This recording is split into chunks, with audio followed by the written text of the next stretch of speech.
Friends, good morning. स्वागत है आपका हमारे यूट्यूब चैनल में। और आज हम आपके लिए क्लास 10th मैथ्स प्रश्न वाली 3.5 लेकर आए हैं, जिसमें कि बहुत ही महत्वपूर्ण विधि है वज्र गुणनखंड विधि।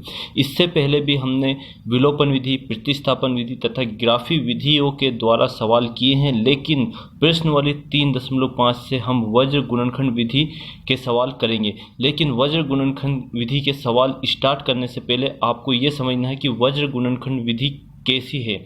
इस वज्र गुणनखंड विधि को यदि आपने एक बार समझ लिया तो कभी नहीं भूल पाओगे। तो इससे पहले हम वज्र गुणनखंड विधि के फॉर्मूला तैयार करते हैं। तो देखो, इसको हमेशा रैखिक समीकरण अपने को दिया हुआ है a1x plus b1y plus c1 बराबर 0, a2x plus b2y plus c2 बराबर 0। हम इसके माध्यम से इसका फॉर्मूला बनाएंगे। तो देखो, वज्र गुणनखंड विधि का फॉर्मूला आप एक बार देखोगे कभी नहीं भूल पाओगे। और इसके बाद हम सवाल स्टार्ट करेंगे। तो सबसे पहले देखो, हम क्या करते हैं, x यहाँ पे y लिखा और यहाँ लिखेंगे हम z। ये आपको समझना, x, y और z हमने तीनों ये कंप्लीट लिख लिए। सॉरी, यहाँ क्या आएगा 1, यहाँ z नहीं आएगा 1, क्योंकि अचर संख्या x, y और z मतलब 1, तो ये अचर संख्या है बटे में। अब देखो, इनको हल करने के लिए यहाँ पर x है तो यहाँ लिखना है bc। क्या लिखा, bc लिखेंगे। यहाँ y दिया है तो यहाँ पे हम क्या लिखेंगे, ca। और यहाँ पे क्या लिखेंगे, जो अचर संख्या वहाँ क्या लिखेंगे हम ab। ये अपने को ध्यान रखना, ab। ये तीनों लिख लिए हमने, bc, ca और ab। बहुत ही शॉर्ट तरीके से आप समझ लोगे वज्र गुणनखंड विधि का जो फॉर्मूला हो कंप्लीट। तो अब देखो, bc, ca और ab। अब जैसा यहाँ लिखा है bc है तो यहाँ हम क्या लगेंगे, माइनस लगा के bc ही यहाँ पे लिख देंगे।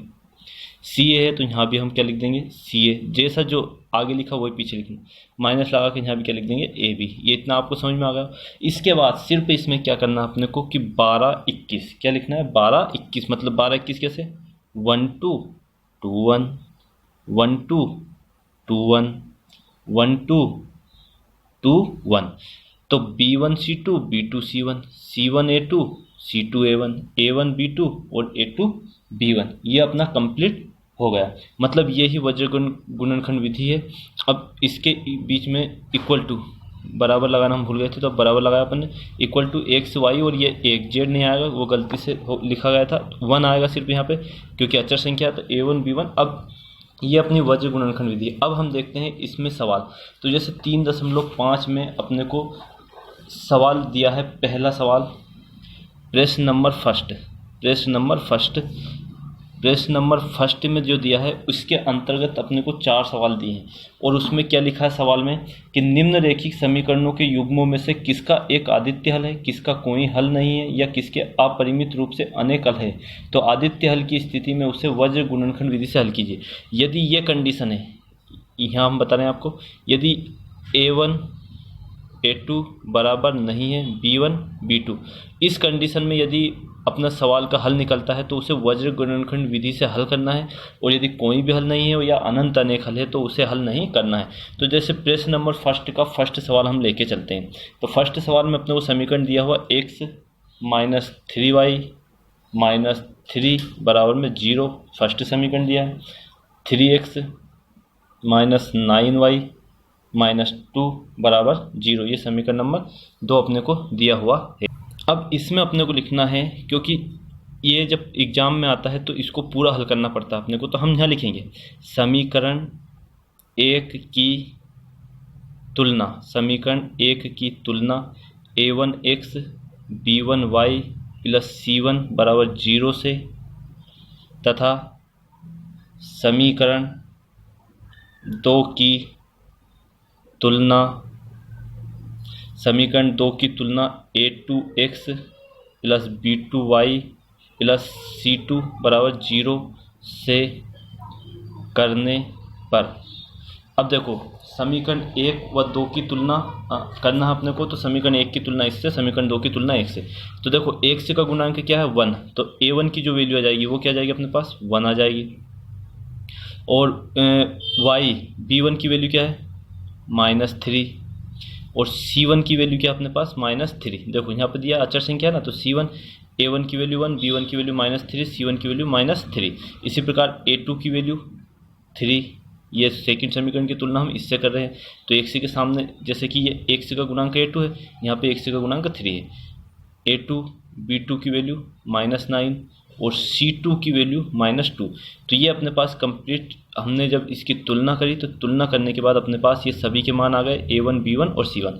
लेकिन अब इसको ये भी करना है, सवाल में जो दिया है उसमें दिया है कि आपको यदि यह आदित्य हल है ही तो ही इसे वज्र गुणनखंड विधि से हल करना है।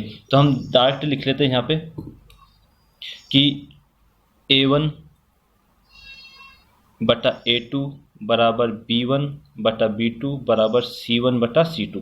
अब देखो यहाँ क्या है, 1/3 मान रख देते हैं अपन। यहाँ भी क्या रखते हैं, -3 -9 और -3 -2। इससे ये कटेगा, 3 एकम 3 3 तिया 9, तो 1/3 बराबर 1/3 बराबर नहीं है -3/2। तो ये तो जो अपना बन रहा है 1/3 बराबर 1/3 बराबर नहीं है -3/2। तो ये तो हो गया अपना कोई हल नहीं। तो बस ये इसका आंसर यहीं तक रहेगा, क्योंकि आदित्य हल होता ही तो हम इसे हल करते। तो इस निकाय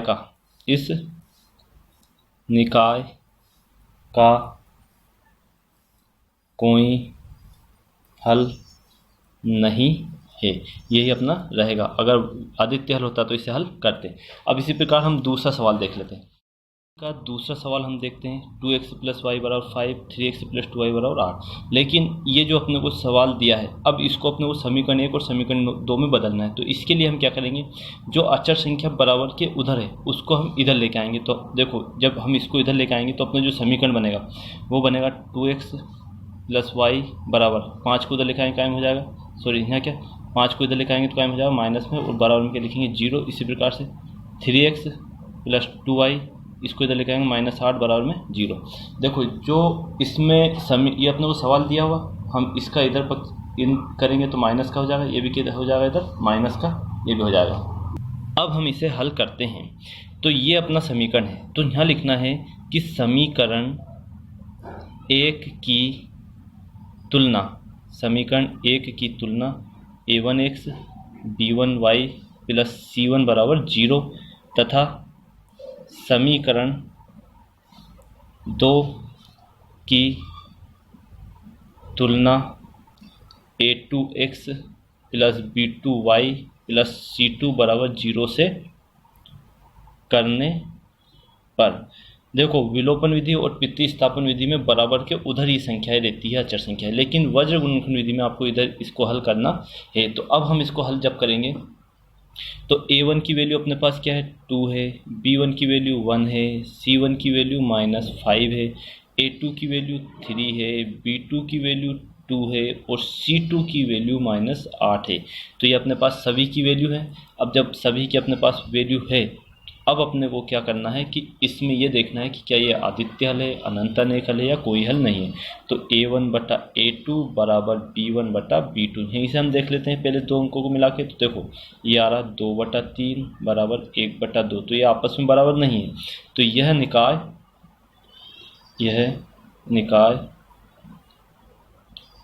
आदित्य हल होगा।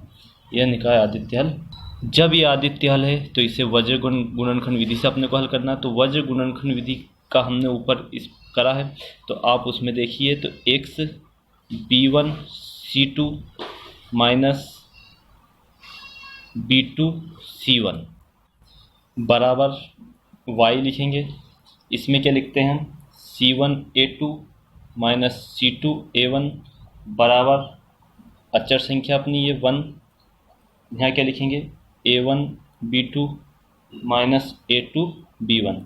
अब इसमें हम क्या रखेंगे, मान रखेंगे। तो देखो x लिखा, अब b1 की वैल्यू यहाँ पे सब लिखा अपने। b1 की वैल्यू क्या है 2, c2 की वैल्यू 3 माइनस b2 की वैल्यू 2 और c1 की वैल्यू -5, ये लिखा बराबर y बराबर c1 की वैल्यू -5, a2 की वैल्यू 3 माइनस c2 की वैल्यू -8। इसको बहुत ध्यान से अपने को करना है, क्योंकि अगर थोड़ी मिस्टेक करी आपने तो गलत हो जाएगा। a1 की वैल्यू 2 बराबर, यहाँ लिखेंगे अपन फिर 1। जब 1 लिखेंगे तो a1 की वैल्यू क्या अपने पास 2 है, b2 की वैल्यू भी 2 है, माइनस a2 की वैल्यू क्या है अपने पास 2 है, और b1 की वैल्यू 1 है। एक बार और मिला लेते हैं इसको। B1 1, C2 क्या है अपने पास 3 है ना, C2 क्या -8, ये गलती कर दी अपने डायरेक्ट। तो C2 क्या है अपने पास -8, B2 की वैल्यू 2 और C1 की वैल्यू क्या है -5, ये आ गया। देखो इस प्रकार से गलती हो जाती है। इसी प्रकार C1 की वैल्यू -5, A2 की वैल्यू 3 माइनस C2 की वैल्यू -8 और A1 की वैल्यू क्या अपने पास 2। इसी प्रकार से इनको मिला लेते हैं अपन। तो यहाँ क्या 2 किसकी है, A1 की वैल्यू 2, B2 की वैल्यू 2, A2 की वैल्यू -2, A2 की वैल्यू, तो देखो A2 की वैल्यू क्या आ जाएगी 3 और B1 की वैल्यू क्या है 1। तो ये अपन ने पूरे मान कंप्लीट कर लिए हैं। अब इसमें देखते हैं। तो देखो ये हमने वज्र गुणनखंड विधि में इनको जमा लिया। B1 का मान क्या है 1, ये गलत हो गया था, इसको भी अपन ने सुधार लिया।